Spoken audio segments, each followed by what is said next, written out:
नमस्कार बच्चों, स्वागत है एक बार फिर से आपका अपने ही YouTube चैनल आपकी पाठशाला में। बच्चों कहते हैं कि मुश्किल कुछ नहीं होता इस दुनिया में, तू हिम्मत करके तो देख, ख्वाब बदलेंगे हकीकत में, तू मेहनत करके तो देख। जी हाँ बच्चों, स्वागत है एक बार फिर से आपका अपने ही YouTube चैनल आपकी पाठशाला में। इस वीडियो में डियर हम बात करेंगे जैक के द्वारा जो आगामी परीक्षा होने वाली है 2025 की इस साल, उसकी तैयारी चालू हो चुकी है। ये दूसरा सेट रहने वाला है जिसमें हम आपके साथ में बहुत सारी बातें साझा करेंगे। मॉडल प्रश्न पत्र के रूप में आप देख रहे हो, साइंस का है ये। इसमें ऑब्जेक्टिव क्वेश्चन 10 लेके आए हैं, लेकिन 10 मत देखिएगा, इसमें कम से कम आप 30 से 40 क्वेश्चन आप समझ के जाएंगे। लेकिन तैयारी जिस तरह से कह रहे हैं, अगर मेरी बातों को फॉलो करते चलिएगा तो आप निश्चित ही बहुत ही बेहतर अंक प्राप्त करिएगा। निश्चित तौर पर आपको क्या करना है, एक कॉपी ले लेनी है। अगर आपने पिछला वीडियो नहीं देखा तो चैनल पे विजिट कर लीजिएगा, वहाँ से जा कर के मॉडल सेट नंबर 1 साइंस का आप वहाँ से चेक करके देख सकते हैं। मैंने सोशल साइंस का एक सेट डाला हुआ है और मैथ्स का भी सेट डाला हुआ है। आपको यहाँ पे आकांक्षा एंट्रेंस एग्जाम और झारखंड पॉलिटेक्निक एंट्रेंस एग्जाम की तैयारी भी जैक बोर्ड के बाद जो है आपको ये साथ साथ में ही देखने को मिलती रहेंगी बीच बीच में। फिलहाल अभी टारगेट जो है हमारा वो है जैक बोर्ड बढ़िया से क्रैक करने का। तो फिलहाल बढ़ते हैं, बहुत ही रोचक रोचक चीज़ें आपको बताने चलेंगे इसमें। बस थोड़ा सा धैर्य बनाए रखिएगा डियर, एक पेशेंस, और शुरुआत एक लाइक के साथ जरूर कीजिएगा।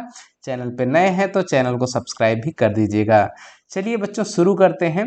जैसा कि आप देख रहे हो, पहला क्वेश्चन है, कोई विलयन लाल लिटमस को नीला कर देता है तो इसका पीएच संभवतः क्या होगा। अब यहाँ पर मैं सिर्फ क्वेश्चन ही नहीं बताऊंगा, पहले मैं आपको इस पीएच की बात बता देता हूँ।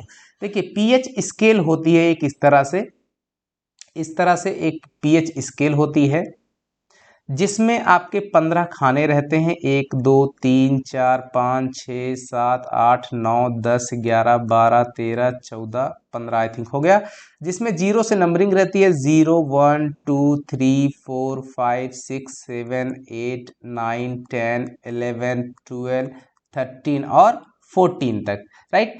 ध्यान देना बच्चों, जो ये 7 है यहाँ पे, ये जो 7 वाला नंबर है 7, ये खास है।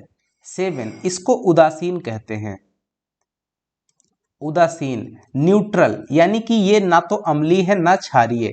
ये क्या है, पीएच स्केल इसको कहते हैं, पीएच स्केल। पीएच स्केल इधर का जो रंग होता है डियर, ये आपका रेड कलर का होगा, और इधर का जो कलर होता है वो आपका ब्लू होता है डियर, राइट, नीला होता है, नीला। अब नीला और लाल से क्या मतलब है वो भी आपको समझाएंगे, जरा ध्यान से समझते रहना। अब ये जो 7 मैंने नंबर बताया, 7 के बाईं तरफ जितने भी, जो भी, अगर किसी भी यौगिक या किसी भी विलयन का अगर जो पीएच वैल्यू है वो 7 से कम हो तो वो विलयन कैसा हो जाता है, उसको हम लोग अम्लीय विलयन कहते हैं डियर। अम्लीय क्या कहते हैं, अम्लीय, एसिडिक इंग्लिश में। और अगर 7 से ज्यादा होता है तो उसको हम लोग कहते हैं क्षारीय विलयन। क्षारीय विलयन, जिस तरह से मैं बता रहा हूं डियर, इस तरह से आपको भी लिखते चलना है, आपको अपनी कॉपी में बना लेना है।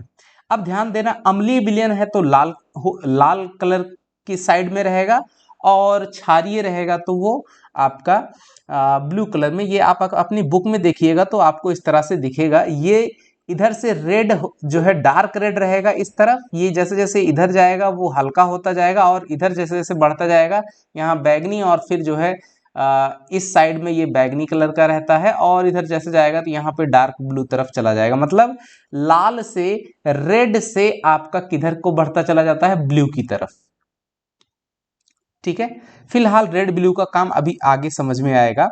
क्यों, क्योंकि इस क्वेश्चन में क्या कह रहा है, कोई विलयन है, एक विलयन है जो लाल लिटमस को, लाल लिटमस मतलब कि क्या है, वो अम्लीय है। लाल लिटमस पेपर को क्या कर देता है, नीला कर देता है। ध्यान देना डियर, लाल लिटमस पेपर को क्या कर देता है, नीला बना देता है। नीला बना देने का मतलब आप समझ सकते हो कि नीला बना रहा है, यानी कि वो विलयन कैसा होगा, क्षारीय विलयन होगा। यानी वो किस साइड की तरफ जाएगा, किधर की तरफ रुख किया हुआ है, वो 7 से अधिक वैल्यू वाला विलयन होगा यानी क्षारीय विलयन होगा।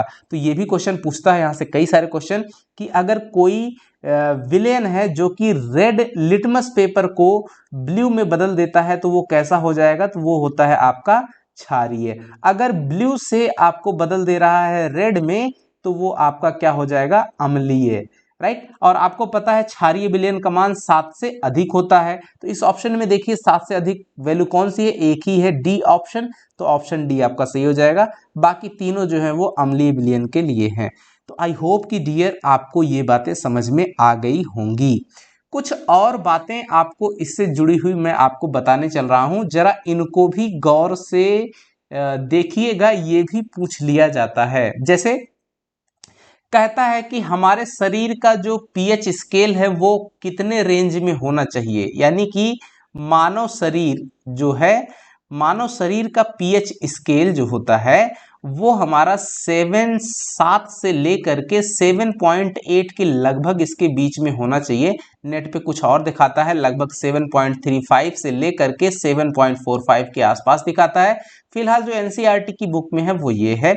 जैसे नींबू का रस है, नींबू के रस का पीएच स्केल आपका कितना होता है, ये आपको तो याद रखना है। नींबू का जो पीएच स्केल होता है वो 2.2 के लगभग होता है। जैसे शुद्ध जल है, शुद्ध जल का पीएच स्केल डियर कितना होता है, तो शुद्ध जल का पीएच स्केल 7 होता है। वेरी इंपॉर्टेंट क्वेश्चन, याद रखना, ये कई बार पूछा गया है। दूसरा उदासीन, यहां पे मैंने एक नाम भी लिखा है, उदासीन विलयन का पीएच स्केल क्या होता है, पीएच नंबर क्या होगा, 7 होगा। शुद्ध जल का भी पीएच स्केल 7 होगा, राइट। एक और आता है जैसे जठर रस बोलते हैं, जठर रस इंग्लिश में डियर इसको बोला जाता है गैस्ट्रिक जूस, यानी जब पता होगा पेट में गैस बन जाती है, जब बदहजमी हो जाती है तो हमारे पेट में गैस बन जाती है, उस समय जो वो गैस रहती है उसी को जठर रस कह रहे हैं।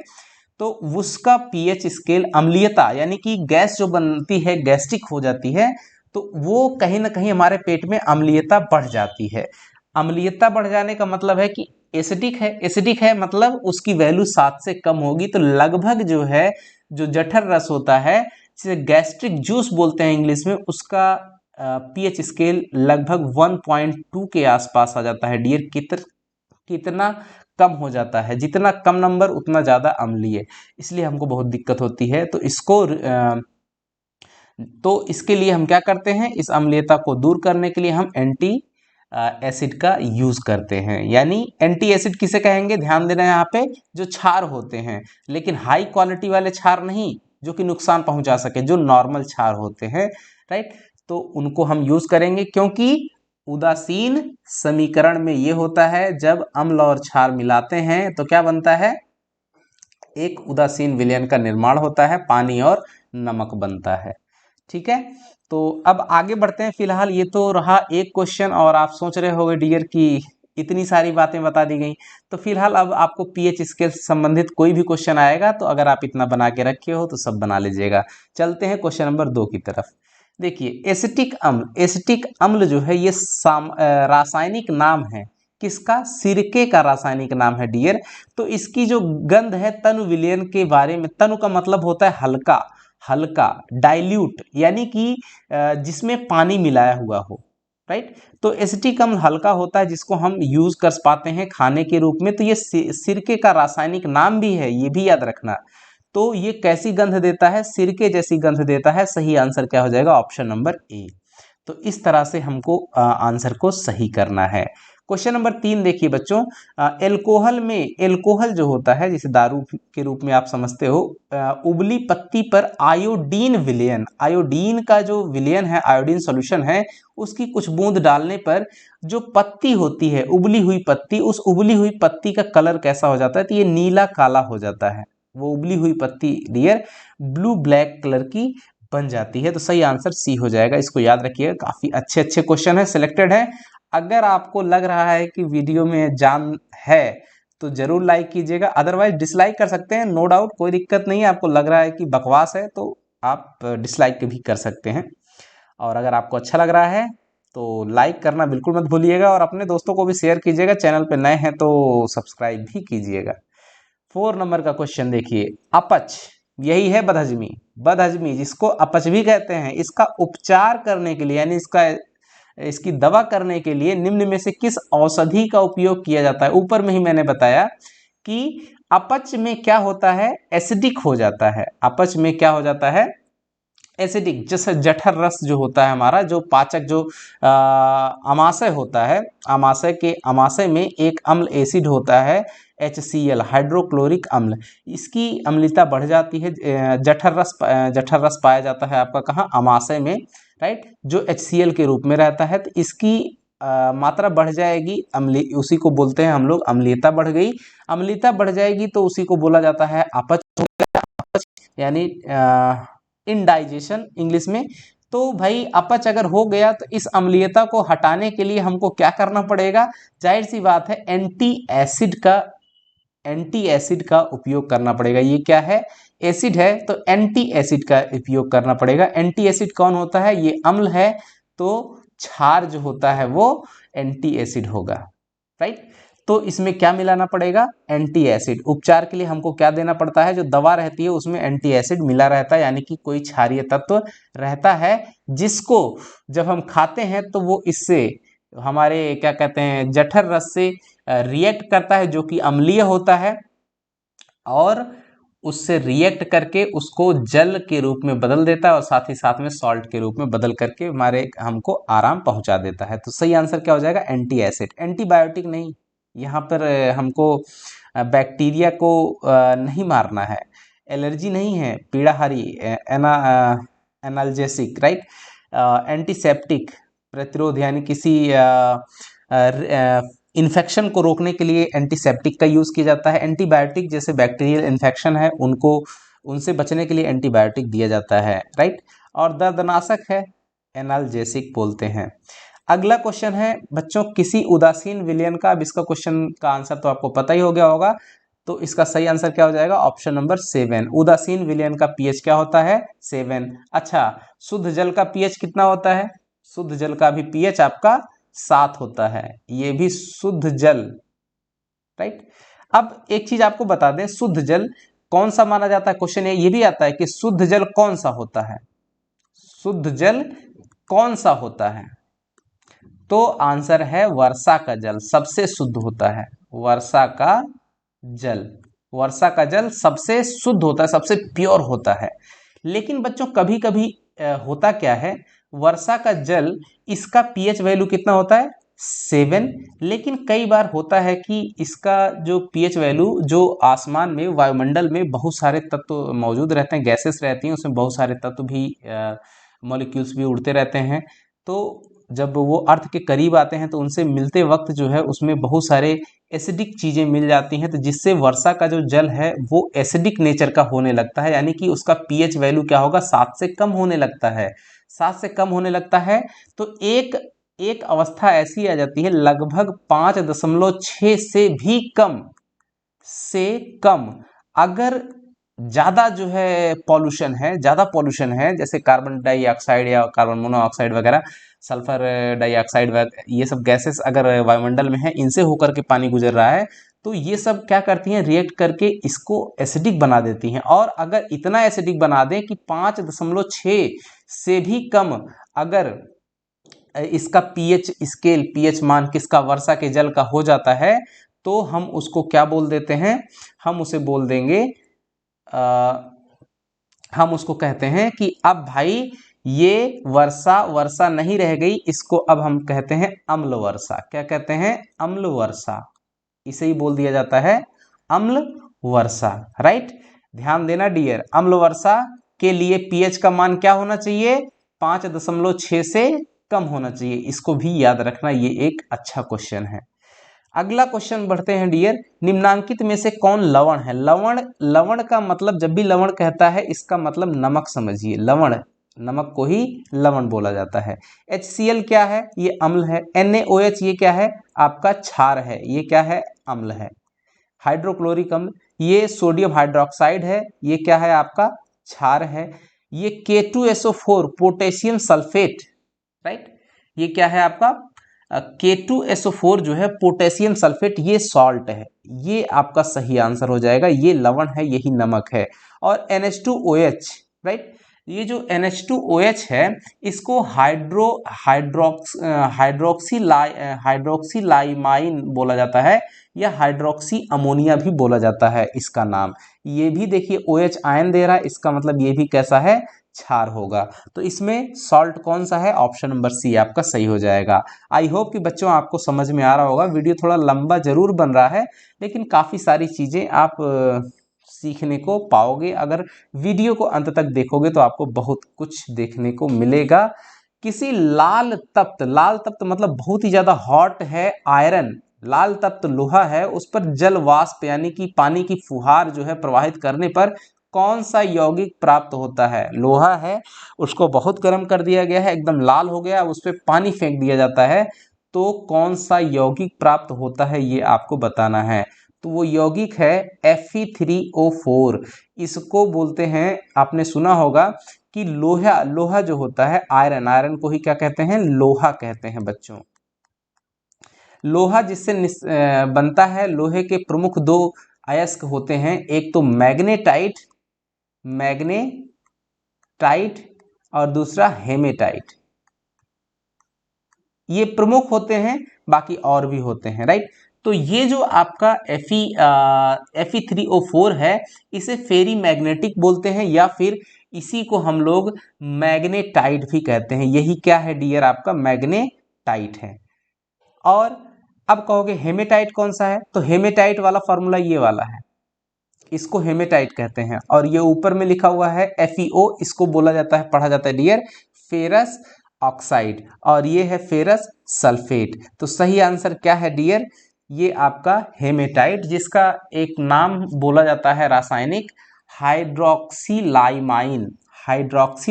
मैं लिख दूं, आप पढ़ लेना, हाइड्रोक्सीलाइमाइन, ये इसको पढ़ा जाता है। अब जो भी पढ़ना है आप पढ़ लीजिएगा, फिलहाल मैंने पढ़ के बता दिया। और इसी को क्या बोला जाता है, मैग्नेटाइट। और हेमेटाइट का फॉर्मूला ये रहा। तो आप ऐसे ये छोटे छोटे जो क्वेश्चंस चीज़ें आपको बता रहे हैं, इनको आपको याद करके रखना है। ये हमारे शरीर में पीएच की रेंज क्या होती है, पीएच हमारे बॉडी का पीएच क्या होता है। तो अभी ऊपर में अगर आपने देखा हो क्वेश्चन नंबर 1 में ही, तो आपको बता दिया गया था 7.0 से 7.8 के बीच में हमारी बॉडी का पीएच वर्क करता है। अगला क्वेश्चन नंबर 9 है डियर, बेकिंग पाउडर का अणुसूत्र। बेकिंग पाउडर, पहली बात तो ये ध्यान देना, ये जो बेकिंग पाउडर है इसका जो फॉर्मूला होता है, इसे बोलते हैं NaHCO3, जिसका रासायनिक नाम होता है सोडियम बाइकार्बोनेट। मैं लिख दे रहा हूं, आप इसको याद भी रख लेना, सोडियम बाइकार्बोनेट, सोडियम बाइकार्बोनेट, ये है रासायनिक नाम। और इसका सामान्य नाम क्या होता है, मैं इसको यहां पे लिख देता हूं, इसी को बेकिंग सोडा, इसे बेकिंग सोडा, यानी कि जो आपने देखा होगा जैसे पावरोटी है, इन सबको बनाने में बेकिंग सोडा का इस्तेमाल किया जाता है, आटे को फुलाने के लिए, राइट। ये जो हमारी बेकरी वाले जो भी चीज़ें हैं, सभी में ये बेकिंग सोडा का यूज़ होता है। या फिर इसका एक और भी नाम है, इसे खाने वाला सोडा,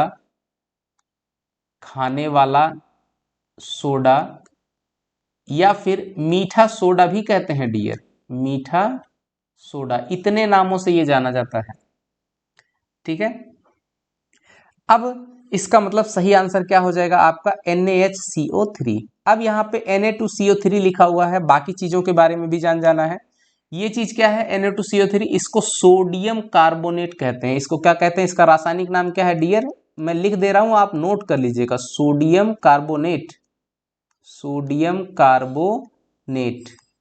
CO3 लगाया, कार्बोनेट लगाया, जहां जहां लिखा हुआ ये कैल्शियम कार्बोनेट, ये क्या है, कैल्शियम कार्बोनेट। इसको एक कॉपी बना लीजिएगा, यही सब क्वेश्चन पूछे जाते हैं। अब इसका सामान्य नाम मैं यहाँ ब्रैकेट के अंदर में लिखने चल रहा हूँ। सोडियम कार्बोनेट का सामान्य नाम क्या है, इसको वॉशिंग सोडा कहते हैं। वॉशिंग पाउडर देखा है ना, वॉशिंग सोडा, ये कपड़ा धोने के काम आता है, या फिर इसे धावन सोडा भी कहीं कहीं कहते हैं। धावन सोडा किसी किसी किताब में आप लिखा हुआ पाएंगे, या धोने वाला सोडा भी बोला जाता है इसको, ठीक है। धोने का सोडा मैं आगे नहीं लिख रहा हूं, इतना से आप समझ जाइएगा। फिलहाल अब आगे बढ़ते हैं। कैल्शियम कार्बोनेट, ये बहुत ही इंपॉर्टेंट है, इसी को हम लोग चूना पत्थर कहते हैं। सामान्य नाम इसका क्या है? चूना पत्थर। चूना पत्थर, या इसी को हम लोग खड़िया कहते हैं। क्या? खड़िया, या फिर इसी को संगमरमर भी कहा जाता है। संगमरमर, संगमरमर। इसी को डियर हम लोग एक और नाम से जानते हैं, इसी को चौक भी कहते हैं। चौक, खड़िया, संगमरमर सब एक ही नाम है, और रासायनिक नाम क्या है? Calcium carbonate. ये रासायनिक नाम है और ये इनके सामान्य नाम है, राइट। ये आपका सामान्य नाम, और ये रासायनिक सूत्र है, याद रखना। अब ये नीचे वाला NaNO3 लिखा हुआ है, NaNO3, इसको बोलते हैं सोडियम नाइट्रेट। क्या बोलते हैं? थोड़ा सा ऊपर कर लेते हैं इसको बोलते हैं sodium nitrate. Sodium nitrate, sodium nitrate. इसका सामान्य नाम क्या होता है डियर? मैं यहाँ पे लिख रहा हूं, चिली सॉल्ट पीटर कहते हैं। चिली सॉल्ट पीटर इसका सामान्य नाम है। तो इस तरह से क्वेश्चन नंबर 9 कंप्लीट हुआ। अब बढ़ते हैं क्वेश्चन नंबर 10 की तरफ। डियर देखिए, निम्नांकित में कौन विजातीय यौगिक है? अब विजातीय का मतलब होता है सबसे अलग। विजातीय मतलब अलग, सजातीय मतलब एक जैसा, विजातीय मतलब जो सबसे अलग हो। तो सबसे अलग इसमें से कौन सा वाला है? देखिए, चूना पत्थर, ये देखो, चूना पत्थर, खड़िया, संगमरमर, चौक सब एक जैसा है। और खड़िया, संगमरमर, plaster of Paris, plaster of Paris इसमें क्या हो जाएगा? सबसे डिफरेंट हो जाएगा, सबसे डिफरेंट हो जाएगा, राइट। तो इस तरह से सबसे विजातीय कौन हो जाएगा? Plaster of Paris. एक क्वेश्चन और आता है, प्लास्टर ऑफ पेरिस ये वही है, प्लास्टर ऑफ पेरिस का इस्तेमाल घरों में बनाने में, दीवालों को उसमें डिजाइन करने में यूज होता है डियर। इसका फॉर्मूला जो रासायनिक सूत्र है CaSO4, कई बार पूछ लिया जाता है प्लास्टर ऑफ पेरिस का रासायनिक सूत्र इसमें से कौन सा है? CaSO4 into 1/2 H2O, right. CaSO4 into half H2O पढ़ा जाता है इसको इस तरह से। तो आई होप कि डियर आपको ये सब बातें समझ में आ गई होंगी, और काफ़ी मेहनत लगती है इन वीडियो को तैयार करने में। आपके कुछ कमेंट भी आए थे कि सर इस तरह से लगे रहिएगा, तो बिल्कुल लगे रहेंगे आपके साथ में। जैक बोर्ड के पूरे एग्ज़ाम तक इस तरह से वीडियोस आपको बना करके आपको देते रहेंगे और आपकी मदद करेंगे जितना हो सकेगा मुझसे। मिलते हैं अगले वीडियो में, तब तक के लिए नमस्कार, जय हिंद बच्चों।